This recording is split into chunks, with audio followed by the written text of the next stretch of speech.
Hi, Next minute. Hello, how are you doing? I'm good. How are you? I'm doing great. So, are you in London right now or are you somewhere else in the UK? I'm in London right now. Tell me, how are you? What have you been up to? What is, the new work routine look? I think, there's those three phases. The first phase was absolute denial. I was in shock and denial. I'm like, I cannot believe, I'm having to close my studios. I'm going to have to, come home and Right. homeschool my kids. And so I've just got the nicest husband ever. And so we just sort of sat down together and we were like, right, you do the morning shift. I'm going to do the afternoon shift. So I wake up in the morning, and I've built in a 45-minute moment between 7:30 and 8:30 for me. I call it meditation, but most of the time I just stare out the window going, what the fuck? How am I going to get through today? And I'm just like, okay, but it's my moment. If I want to meditate or just think about things, so then I do that. Then, I think in the beginning it was a bit difficult, but with the homeschooling now, I'm actually just trying to embrace the best of it because I think this is a unique time. Of course, it's a devastating time, but is there some positive we can take from this? Me sitting with my daughter, learning with her, that's never going to happen again. And it's actually helped me understand my daughter better because when I'm teaching her, I've got a 3-year-old and a 4-year-old, teaching them these basics of reading and writing is actually been such a privilege that I've got the possibility to send the kids back to school next week, and I've decided, I'm going to take this. I'm going to keep working, but I'm going to keep my kids close. I'm going to keep on reading to them. We're going to keep on crying every morning because, I'm not proud of it, but there's tears most mornings. Of But course. take this for what it is. Let's grab onto it and enjoy it. Right. And do you usually work out of an office? Because I imagine it must be a new experience to have your children seeing you and your husband like working, like seeing their parents actually work from the home. Yeah, so we basically changed. We took the guest bedroom is his office, Mm. as far away from the kids as possible. I work in my bedroom. I mean, I'm literally on Zoom calls with my entire team from my bedroom with my duvet. I've subsequently also done some research that people who worked from bed were Mhm. the guy who opened Wikipedia, who started Wikipedia. Apparently, he works from his bed full time. So I kind of think it's okay. And I'm sure I'm seeing lots of hearts. So a lot of you might be working from your beds right now too. Yeah, send us some hearts if you too work from your bed. But tell me, so I'm very curious because you and I had a conversation, I think it was maybe last year, although it probably feels like a decade ago, and you were talking about how you wanted to turn FaceGym into the peloton of beauty. And I'm really interested in kind of getting an update on those thoughts because, the time would be now to make that transition as a company. Well, I think with the latest Peloton valuations, I have never been more determined to be the Peloton of beauty. But I think you're 100% right. That is my aim. And I think when we first started, we basically had a 3-step plan. We were going to create a brand new concept, but we needed brick and mortar to actually do that, right? Because it's getting the consumer to understand facial fitness was so Mhm. unique, and we wanted that proof of concept to be with the consumer in that physical environment where they can Mhm. see the before and afters and they can buy into the concept. And then phase 2 was going to be, let's make skincare products to help them continue that facial fitness journey with us at home. And then somewhere in the future, let's create the Peloton bike, but for the face, which kind of, these high-tech gadgets, and let's create a platform, and let's speak to our customers. And then to COVID, and I mean, literally, it was the first week I lay there licking my wounds.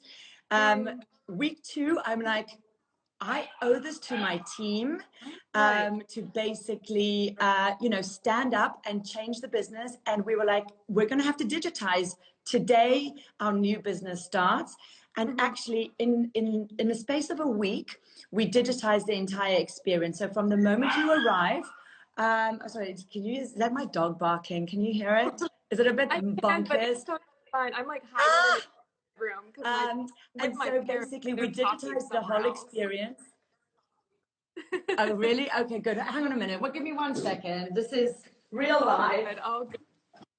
Just in case you're joining us, talking with Inge Theron, founder of FaceGym, which You is a know, non-invasive facelifting experience. yes, I sat with my education team and we just deconstructed the workout. So the warm up, cardio, sculpting, cool Mm-hmm. down.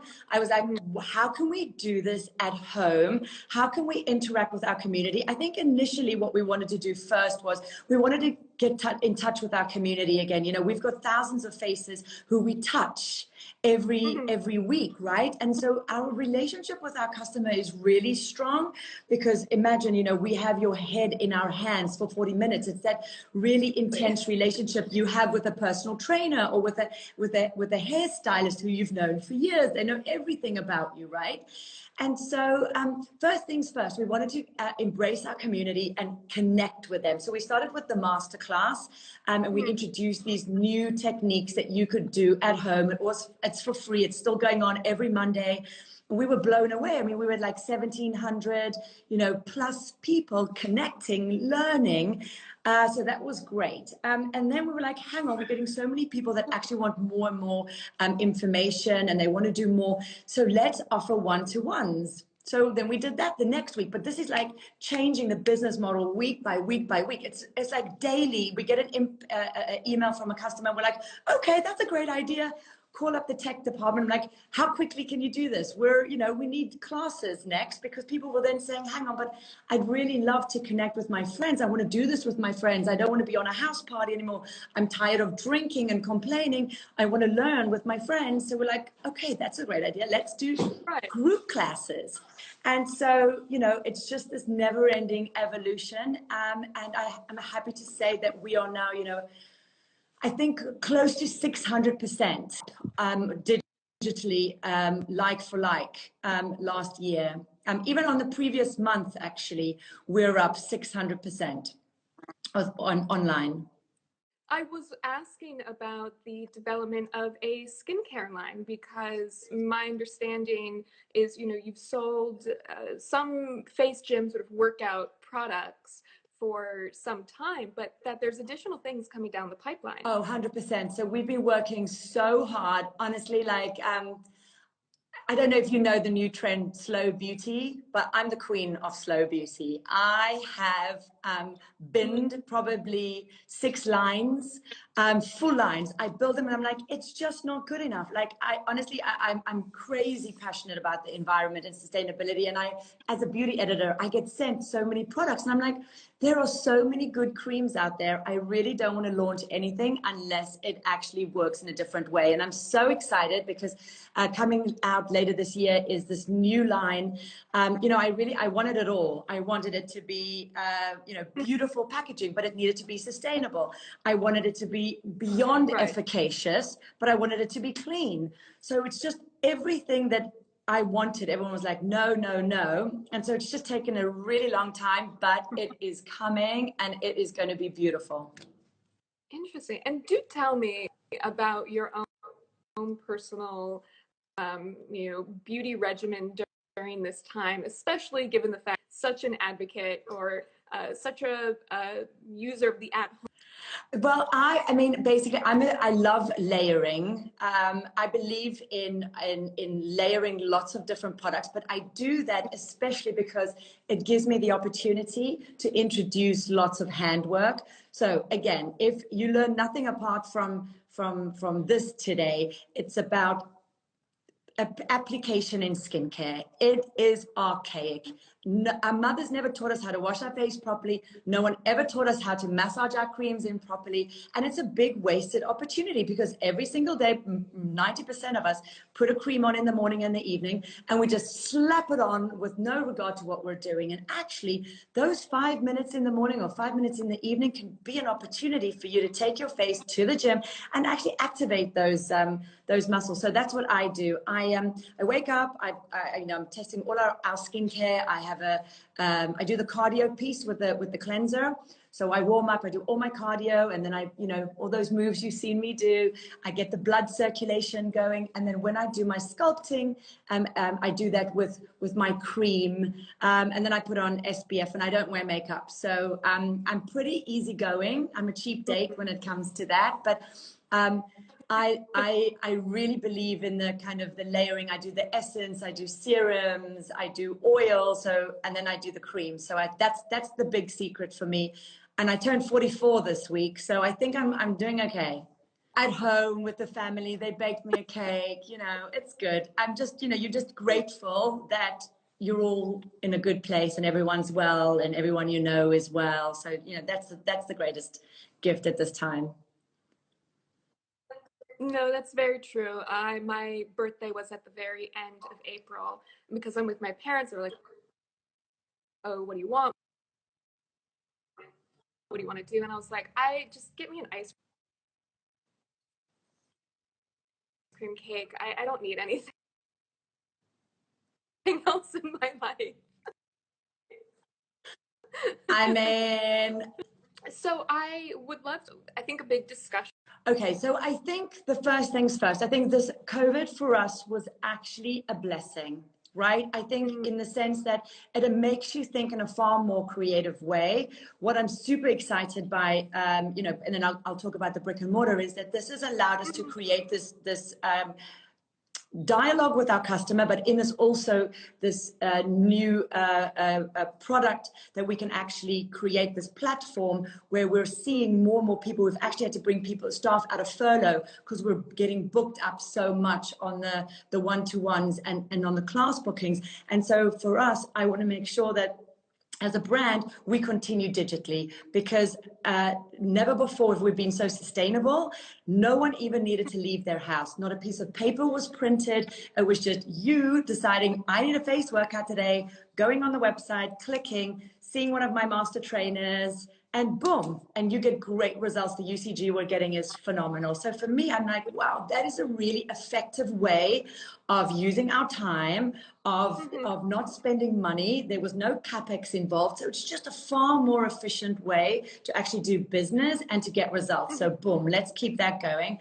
Number two, brick and mortar. We've had to rethink it. We're heading into our 13th studio on the Upper East Side. I was lucky enough to actually halt, I think, well, we all had to halt construction, but during this quiet time, we revisited what does beauty look like and beauty services look like. And I think I really wanted to be, and as a team, we wanted to be the thought leaders in what does the future of face workouts look like. And I just recently been in Japan and amazed at the ritualism that goes with being clean. Never brings their shoes inside. There's this beautiful ritual around sanitizing and being clean and washing your hands and your feet, and it's something I wanted to incorporate. So I think when we get to the Upper East Side, you're going to see how we've made this ritual of cleaning your hands, putting on the mask, taking your temperature. We've made it not feel scary, but actually quite beautiful.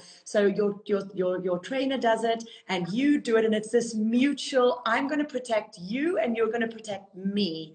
And I think that's super exciting. So yes, we're definitely going to continue opening our existing stores. We're going to continue with the Upper East Side, but for now, I think probably maybe 1-2 more brick and mortars, because I really think now is the time for us to focus on a digital platform.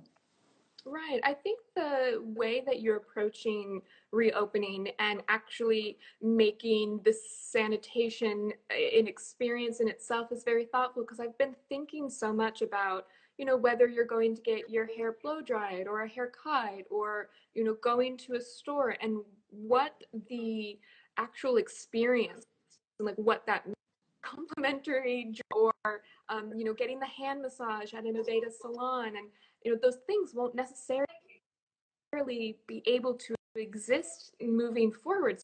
So I think what you're doing is actually a really nice, thoughtful way, new standards of safety and cleanliness. And I'm very fortunate that are so passionate, and we just strive to do even better. So we got the government guidelines, but we're like, yeah, that's okay. But that's just the basics for us. So we've been doing tons of research on next generation, like technology, whether that be UV lights or lightsabers. I mean, we've got some gadgetry that we're looking at, budget allowing, that, we might introduce as well, because we actually think we want to take it to the next level. And I think this new level for us is something we want to keep forever. This is not a post-COVID moment. I think this is forcing businesses like mine to innovate in this area, which we haven't innovated for a long time. Washing down the surfaces and washing your chair, maybe that's not enough. Maybe this is a moment for us to actually, as I said, introduce UV lights that stay on at night to do a deeper clean. And again, I'm really excited for us to potentially innovate again in this area to make our customers feel safe, but most importantly, these, the hundreds of people that come and work for us every day, I want them primarily to feel safe and well looked after in their workplace, because, at the end of the day, we're about building confidence, right? We call ourselves the not a beauty business, but a confidence building business. And when those hands touch your face, if they are not in a good place emotionally or mentally, then they can't actually make you feel good. So we have to start with our team first, making them feel good. So they've been part of this creation process. We've been doing surveys and studies and calls with our teams to actually figure out what would make them safe.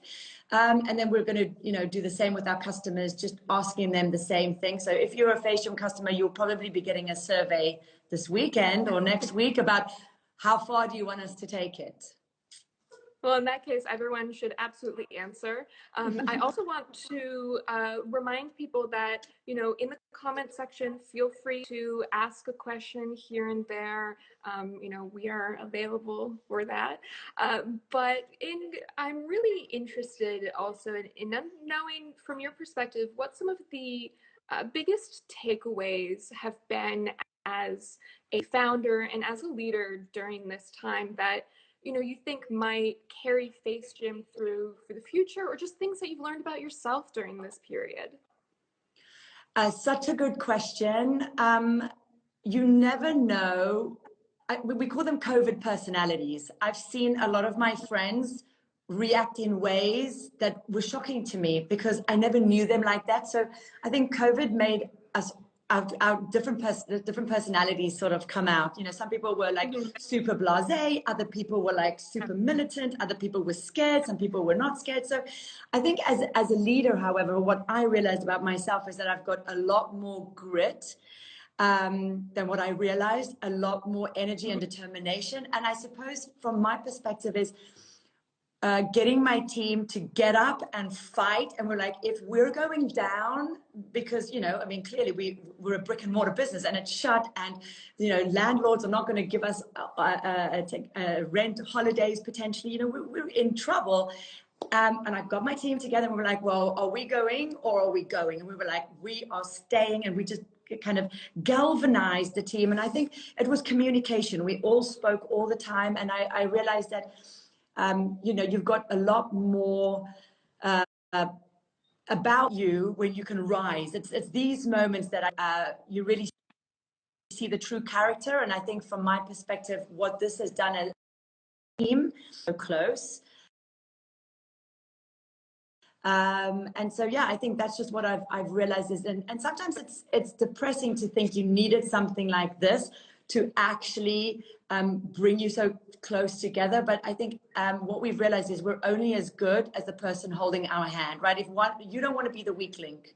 So we just come together and everyone's working for each other until early hours of the morning. So yeah, it's been interesting, but really good. Right. That reminds me of a Eleanor Roosevelt quote. She said that women are like tea bags. You don't know how strong we are until you put us in hot water. 100%. That's exactly. And I have one man in the head office. So these women that work with me literally love hot water because they and they're all English, so they like a cup of tea. We should have had you show us how to brew a proper cup of tea. Oh, that's the next time. Invite me back. We Yeah. can do a bit of face massage and I'll show Yeah, you how to make the perfect cup absolutely. of tea. I love it. I love it. I'm terrible. I'm very American. I throw it in the microwave. Oh no, I that's know. terrible. That is sacrilege. Sacrilege. You'd be in so much trouble here. You can never move to London until I train you. I know. So at least in my New York battle, but here my parents don't have. Oh, well, next time. Yes, next time. So my kind of, last question, we're sort of coming up to our, end of time here today, but I'd love to kind of know, any other projects that you're working on right now, things that, whether it's customers or viewers, things that we ought to be looking forward to from FaceGym. Oh, wow. I mean, I could tell you, but then I'll have to kill you because it's all under wraps. But no, I think what you can expect from our excitement, we have been working through more different types of workouts. So whereas at the moment our master trainers for a full face, we're actually introducing in the next couple of weeks some new really crazy good workouts. Class bookings and group bookings, corporate bookings. So whether you're Bank of America or just a firm that wants to bring your team together, FaceGym is going to be there to help to help Glossy to do a work party, because we're going to have to find ways of building a team without coming with it together. But it's also great if you can get your teams to learn something, and it's educational and it's fun and you're putting funny faces and it's just a wonderful team building. So we're definitely going to go for that, the corporate grouping.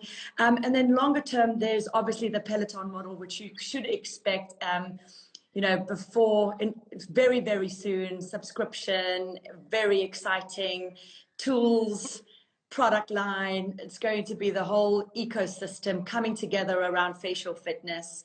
I hope you invite me back to come and, tell you more about it a bit closer to the time. Yes, absolutely. And, thank you so much for the time that you have spent with myself and with our viewers. It is a very empathic time. I think people are realizing the things that we have in common with each other that we didn't before. So being able for you to share your experience as well as all the exciting things that are in the works, I really appreciate. Oh, well, it was lovely talking to you. And when I'm next in New York, you and I will have that cup of tea. Yes, we'll Okay? go for tea. It will be wonderful. Okay, lots of love. Have a wonderful holiday weekend, Memorial weekend. And thank you, everyone who popped in, and have a wonderful weekend. Yes, thank you so much. Thank you, everyone, for joining.